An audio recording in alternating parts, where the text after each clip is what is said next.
Hello everyone.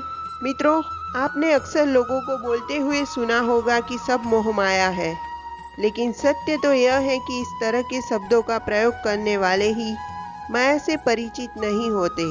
असल में माया क्या है या माया किसे कहते हैं, यह बहुत कम ही लोग जानते हैं। हालांकि हमारे ग्रंथ हमें बताते हैं कि माया क्या है, लेकिन फिर भी लोगों ने उसके गलत मतलब ही निकाल लिए हैं।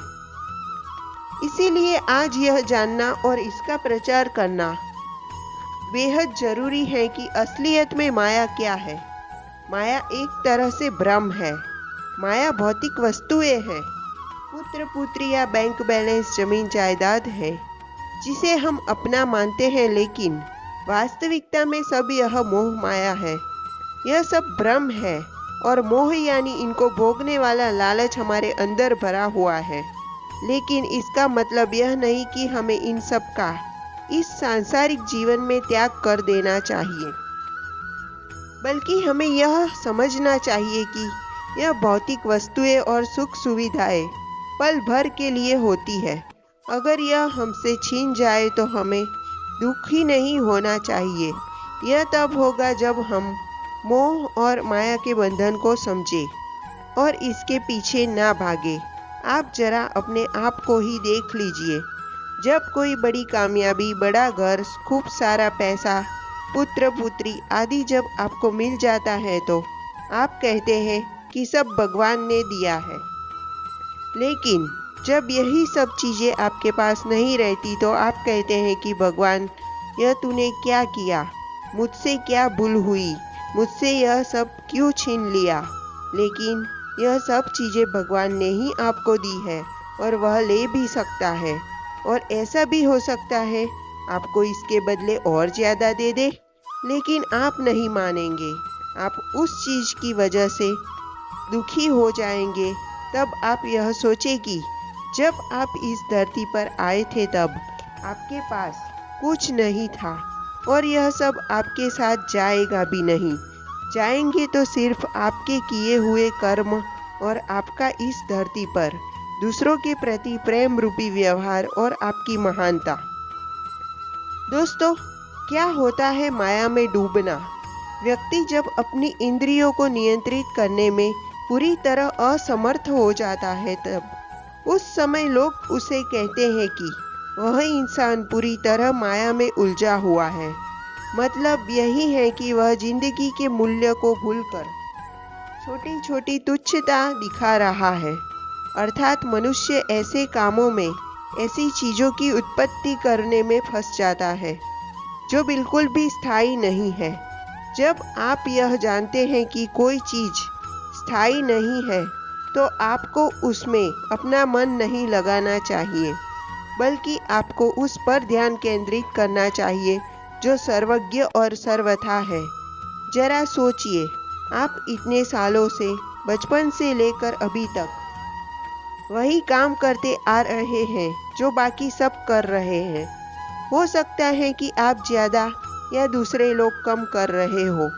यही काम आपके पिता ने किया होगा, और यही उनके पिता ने भी किया होगा, और यही उनके भी पिता ने। ऐसा ही कितने सालों से लोग दोहराते आ रहे हैं। फिर भी हम यह नहीं समझ पा रहे हैं कि वही प्रक्रिया आप भी दोहरा रहे हैं।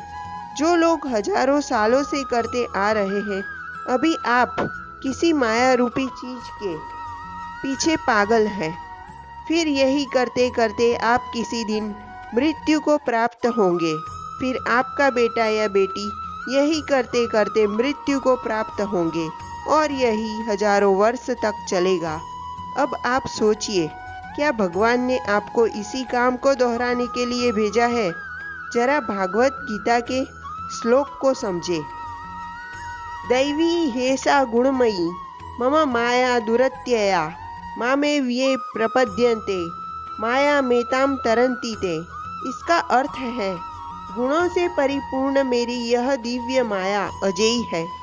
जो मेरी शरण में आते हैं वे इस माया से पार हो जाते हैं। यहाँ पर अजय का अर्थ है जिसको आप कभी नहीं जीत सकते, यानी आप माया से कभी मुक्त नहीं हो पाएंगे, लेकिन आप सभी जब भगवान की शरण में जाएंगे तो आप इससे पार यानी मुक्त हो जाएंगे। अगर आप माया को आसान भाषा में समझना चाहते हैं तो इसे जरूर सुने। नारद ने एक दिन श्री कृष्ण से पूछा, प्रभु आपकी माया कैसी है, मैं देखना चाहता हूँ। कई दिन के बाद श्री कृष्ण नारद को लेकर एक जंगल में गए। बहुत दूर जाने के बाद श्री कृष्ण नारद से बोले, नारद मुझे बड़ी प्यास लगी है, क्या कहीं से थोड़ा जल लाकर पिला सकते हो? नारद बोले, प्रभु कुछ देर ठहरिए, मैं अभी जल लेकर आता हूँ। यह कहकर नारद चले गए। कुछ दूर पर एक गांव था। नारद वही जल की खोज करने चले गए। एक मकान के द्वार पर पहुंचकर उन्होंने खटखटाया। द्वार खुला और एक परम सुंदरी कन्या उनके सम्मुख आकर खड़ी हुई। उसे देखते ही नारद सब कुछ भूल गए। भगवान उनकी प्रतीक्षा कर रहे होंगे, वे प्यासे होंगे, हो सकता है प्यास से उनका प्राण वियोग भी हो जाए। ये सभी बातें नारद भूल गए। सब कुछ भूलकर वे उसी कन्या के साथ बातचीत करने लगे। धीरे धीरे एक दूसरे के प्रति प्रणय भाव उत्पन्न होने लगा। फिर नारद उस कन्या के पिता के पास जाकर उसके साथ विवाह करने के लिए प्रार्थना करने लगे। विवाह भी हो गया और वे उसी गांव में रहने लगे। धीरे धीरे उनके संतति भी होने लगी।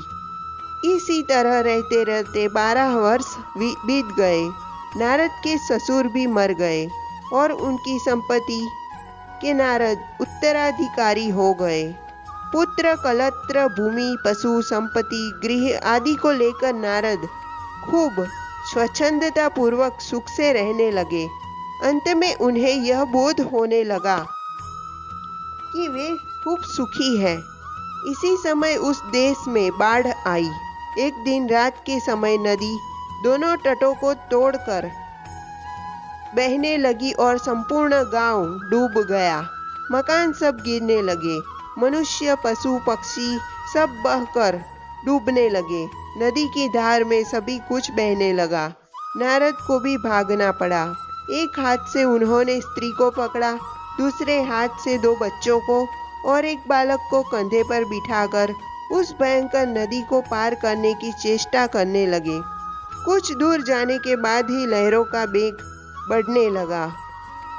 कंधे पर बैठे हुए शिशु की नारद किसी प्रकार रक्षा न कर सके। वह गिरकर तरंगों में बह गया। निराशा और दुख से नारद चित्कार कर उठे। उसकी रक्षा करने को जाते ही और एक बालक जिसका हाथ वे पकड़े हुए थे हाथ से छूटकर डूबकर मर गया। अपनी पत्नी को वे अपने शरीर की समस्त शक्ति लगाकर पकड़े हुए थे। अंत में तरंगों के वेग से पत्नी भी उनके हाथ से छूट गई और वे स्वयं तट पर गिरकर मिट्टी से लोटपोट होने लगे और बड़े कातर स्वर में विलाप करने लगे।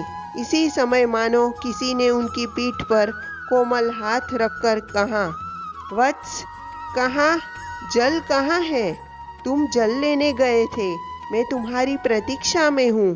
तुम्हें गए हुए आधा घंटा हुआ। आधा घंटा? नारद के लिए तो 12 वर्ष बीत चुके थे और आधे घंटे के भीतर ही ये सब दृश्य उनके मन के अंदर से निकल गए। यही माया है। किसी न किसी रूप में हम सभी इसी माया के भीतर रहते हैं।